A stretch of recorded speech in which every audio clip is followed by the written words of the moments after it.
I am super excited to bring you guys a ton of coverage of the brand new project, 458 GT86. We haven't quite come up with a perfect name for it yet. I'm super lucky to have a supporter like Gumout that is down to support my wild ideas and push the limits of engine swaps. This is something that I have thought about for a long time and didn't know how it would happen, but it is happening, so I am stoked.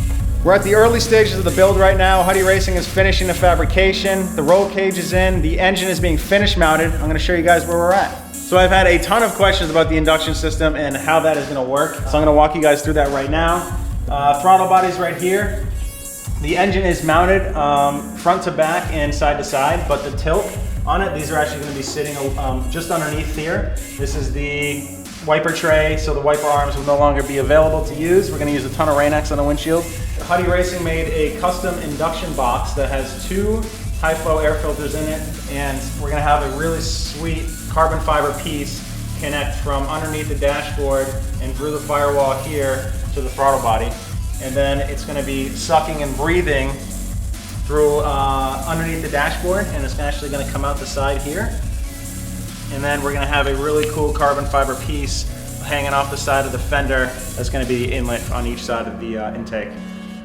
One of the hardest challenges we're gonna have on this motor swap are gonna be the custom headers that we're gonna have to build. It's a very tight area.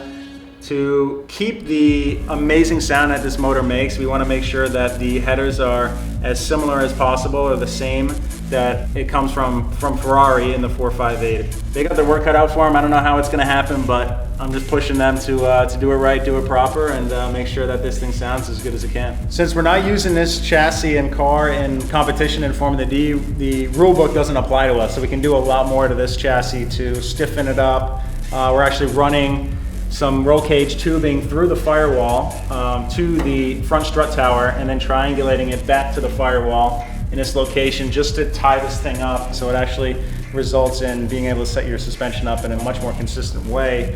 So for us, even though it's not being made for competition, it's going to be something that's going to be really cool for me as a driver, and being able to feel those differences from my other 2 cars.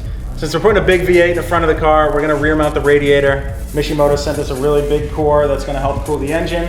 We're gonna have a nice set of fans sucking through the back here with some nice holes and cuts done nicely in the rear trunk lid to let all the hot air escape. And we're actually gonna have a really cool carbon fiber piece that is the induction system that's gonna kind of fill this gap here, and it's gonna run all the way across the top of the roof line, and then tuck itself into here to feed the radiator as much air as we can from the front, and that'll actually help with drifting from moving sideways and obviously going forwards as well. So that'll be really cool, and then in here is going to be a whole carbon fiber interior kind of layout, which will help with all that air moving in and pushing it through the radiator. So it's going to be a really cool setup, look really trick, and should keep the engine really cool. All right, that concludes the update for now. Huddy Racing has a lot of work, but they've made a ton of progress. This car is going to be finished in October, so we have a very crazy deadline to have everything done. We're going to be bringing you a ton of content, including starting a car for the first time live on Donut Media's Facebook page. Stay tuned.